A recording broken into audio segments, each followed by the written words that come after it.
ఇక్కడ విచ్చేసిన మీడియా మిత్రులందరికీ హృదయపూర్వక నమస్కారాలు తెలియజేస్తూ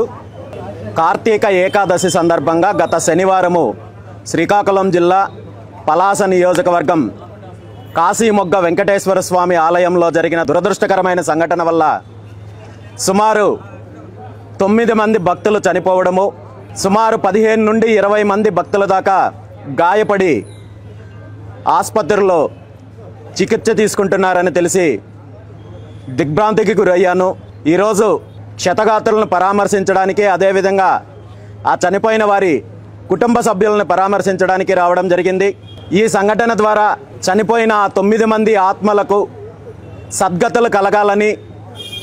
అదేవిధంగా ఎవరైతే గాయపడ్డారో వాళ్ళందరూ కూడా తొందరగా కోలుకోవాలని మనస్ఫూర్తిగా ఆ భగవంతుని కోరుకుంటూ, గాయపడి చికిత్స తీసుకుంటున్న వాళ్ళకి, అదేవిధంగా ఎవరైతే చనిపోయారో వాళ్ళ కుటుంబ సభ్యులకి తక్షణ అవసరాల కోసం బీసీవై పార్టీ తరపున కొంత ఆర్థిక సహాయం కూడా అందిస్తున్నామని చెప్పి ఈ సందర్భంగా తెలియజేస్తూ